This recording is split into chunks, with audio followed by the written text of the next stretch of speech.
6 নম্বর দেওয়া আছে 9, 36, 81 on 44। এটা তাহলে পরের সংখ্যাটা কত আসবে? দেখুন এই 9কে আমরা লিখতে পারি 3 এর স্কোয়ার, আর 36কে লিখতে পারি 6 এর স্কোয়ার, এই যে 81কে লিখতে পারি আমরা 9 এর স্কোয়ার, আর এটা হচ্ছে 12 এর স্কোয়ার। তার মানে দেখো 3 এর স্কোয়ার, 6 এর স্কোয়ার, 9 এর স্কোয়ার, 12, মানে 3 করে বাড়ছে। তাহলে পরবর্তীটা অবশ্যই 15 এর স্কোয়ার। তার 15 এর স্কোয়ার দিলে হবে 225। তার মানে পরবর্তী সংখ্যাটা হচ্ছে আমাদের 225। একটু টেকনিক খাটায় এইভাবে করলেই হবে। হ্যাঁ, একটু ভাবতে হবে যে এটা কীভাবে লিখছে। হ্যাঁ, এই যে 3 এর স্কোয়ার, 6 এর স্কোয়ার, 9 এর স্কোয়ার, 12 এর স্কোয়ার, তারপরেরটা 3, তার মানে 3 বাড়বে 15 এর স্কোয়ার, 15 এর স্কোয়ার তো 225। তাহলে এটার সঠিক উত্তর হচ্ছে 225। 7 নম্বরে দেওয়া আছে একটি ত্রিভুজের 3টা বাহুর দৈর্ঘ্য দেওয়া আছে 5, 6, 7। তাহলে ওই ত্রিভুজটার ক্ষেত্রফল নির্ণয় করতে বলছে।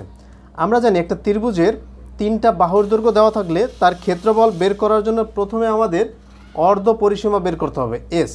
অর্ধ পরিসীমা বলতে টোটাল এই যোগফল করে দেবো বাহুর দৈর্ঘ্যগুলোর, 7, 6, 13, 13 আর 5 18, 18 2 ভাগ করলে হবে 9, মানে বাহুর দৈর্ঘ্যগুলোর যোগফলের অর্ধেক। এটা হচ্ছে অর্ধ পরিসীমা।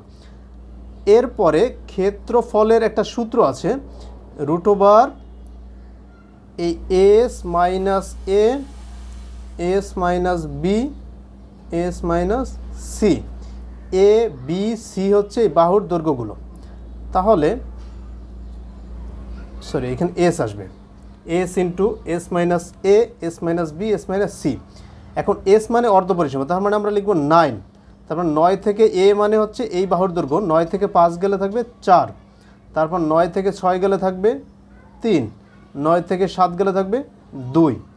তাহলে এইটার আমরা এটা লিখে দেবো 3 দুগুণে 6, 4 ছক 24, 9 ইন্টু 24।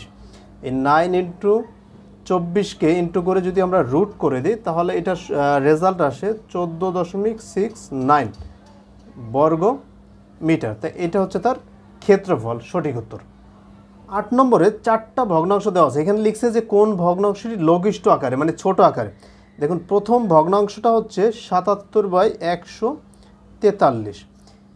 এইটাকে আমরা উপরেরটাকে আমরা যদি 11 দ্বারা ভাগ করি তাহলে 7 আসবে, আর নিচেরটাকেও আমরা যদি 11 দ্বারা ভাগ করি 13 আসবে। তার মানে এটা লঘিষ্ঠ আকারে লেখা নেই। দ্বিতীয় ভগ্নাংশটা হচ্ছে 102/289। এইখানে আমরা যদি উপরেরটাকে এবং নিচেরটাকে ভাগ করে দেখা গেছে এখানে 6 থাকবে, এখানে 17 থাকবে। কারণ হচ্ছে উপরেরটাকে আমরা 17 দ্বারা ভাগ করব, নিচেরটাকেও 17 দ্বারা ভাগ করব, তাহলে 6/17 আসে।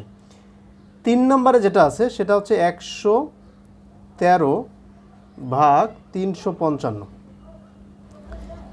এইটাকে কোনোভাবেই ভাগ করা যায় না, যেমন উপরেরটাকেও কোনো কিছু দ্বারা ভাগ করা যায় না, সেই সংখ্যা দ্বারা নিচেরটাকে দ্বারা এরকম কোনো সংখ্যা নাই যে আমরা উপরেরটাকে একটা সংখ্যা দ্বারা ভাগ করব, নিচেরটাকেও তাই দ্বারা ভাগ করবো, এরকম কোনো সংখ্যা নাই। এই জন্য এইটা হচ্ছে তার মানে লঘিষ্ঠ আকারে, গ নম্বর। এরপরে ঘ নম্বরে আমাদের দেওয়া আছে, উপরে আছে 343 আর নিচে আছে 1001। এটাকে আমরা কাটাকাটি করে উপরেরটাকে আমরা যদি 7 দ্বারা ভাগ করি তাহলে 49 থাকবে, নিচেরটাকে যদি আমরা 7 দ্বারা ভাগ করি 143 থাকবে।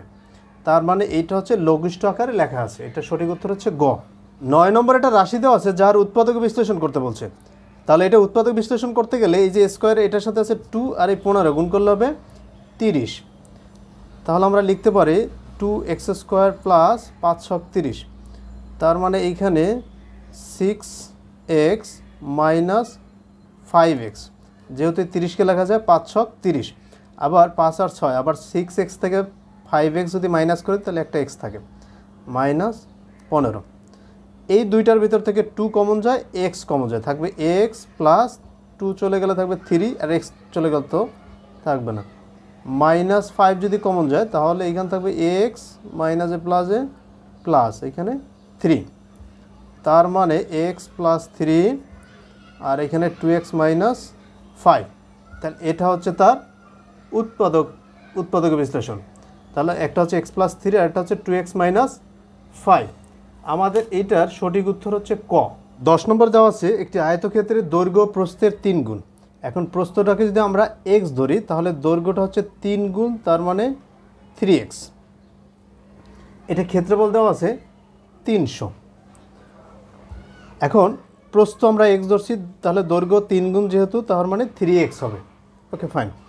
তো এই প্রস্থ আর দৈর্ঘ্য যদি আমরা গুণ করি তাহলে ক্ষেত্রফল পেয়ে যাব। ক্ষেত্রফল 300 দেওয়া আছে, তার মানে 3x স্কোয়ার সমান 300, x স্কোয়ার সমান 100। অতএব x এর মান 10। তার মানে আমরা বলতে পারবো প্রস্থ হচ্ছে 10, যেহেতু দৈর্ঘ্য 3 গুণ, তার মানে 30। এটার পরিসীমা বের করতে বলছে। পরিসীমা হচ্ছে 2 ইন্টু দৈর্ঘ্য যোগ প্রস্থ। 30 আর 10 40, 40কে 2 দ্বারা গুণ করলে হবে 80। তার মানে আমরা বলতে পারবো এটার পরিসীমা হচ্ছে 80 মিটার।